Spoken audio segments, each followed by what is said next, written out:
You guys are at a college campus on a Saturday for a show. What is unique about being in a neutral site game in a city like Charlotte this weekend? Well, Charlotte's been a great host for the ACC championship game, neutral site game, bowl games. The way the city has grown and thrives, it's a good setting for a neutral site game. I mean, this venue gives you a great backdrop. Everything's easily accessible.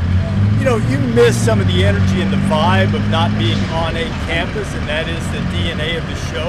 But I think for the early season, when you have matchups like this, to be able to come to a place that's easy for both fan bases to get to, really gives you a chance to have some energy on Saturday morning for the show. That was easy. From a game perspective, what are you still looking to see JT? JT certainly energized the Georgia offense last year, but it was not against the greatest defenses in the world. And I don't say that to cast aspersions or to say that I don't think he can do it.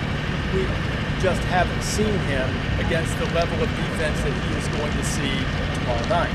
So I think that I'm looking for quick decisions, getting rid of the ball, being accurate, getting rid of the ball against that defensive front from Clemson, and that's going to go for DJ as well. I mean, Georgia can get after Uiagalelei just as easily as Clemson can get after Daniels. So from that standpoint, I know he's a leader. I know he's assumed command of the offense. He's had a whole year, more normal offseason with Todd Monken. But it's going to be executing against a high-level defense, which Cincinnati was a very good defense. They were missing some pieces by the end of the game too. This will be a full-strength Clemson defense, and so that's what I'm looking forward to. And I think it will give us a great clue as to whether Georgia is not only a contender but perhaps one of the favorites for a national championship. Rece, do you see a harder road for either team towards the college football playoff if they lose tomorrow night? Does one of them have a harder road?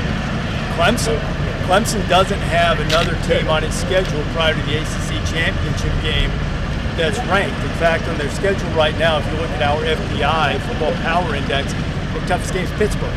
Now, that's not necessarily their fault. They just didn't wind up having Carolina or having Miami on the schedule this year, potentially Virginia Tech. Or Carolina, Miami. I don't remember if they have Virginia Tech. But that would be an ACC championship game. So Clemson's certainly not eliminated if it loses, but I do think that Georgia has more opportunities to build a resume, and then in theory, they would be ahead of Clemson if both of them wound up with one loss at the end, even if, say, Georgia's loss happened to be in the SEC championship game. So I think it's a more difficult road for Clemson if it loses. Rece, how do you think having people back again will help the show? Changes everything. I would go back every week and I'd watch the show and critique it, write a review for all aspects. We would walk away from the show last year and maybe the tape elements or the breakdowns or the discussions, we thought that was really, really good. And when I would watch the show back on video, the soundtrack was missing.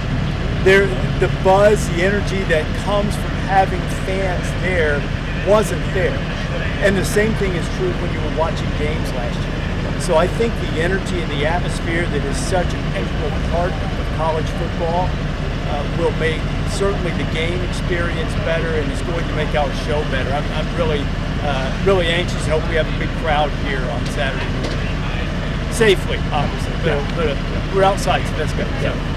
Big picture of college football, where do you view these two teams entering the season? What are your thoughts on? Well, they're both national championship contenders. They're both top 5 caliber teams. They both have elite rosters. Really, the only difference is that Clemson in this era has been to the mountaintop a couple of times and Georgia has not. So they are among, in my judgment, the 5 teams who have separated themselves. I would say Alabama and Clemson have further many separated themselves from the other 3, but certainly this tier of 5 is the elite tier. Anything else?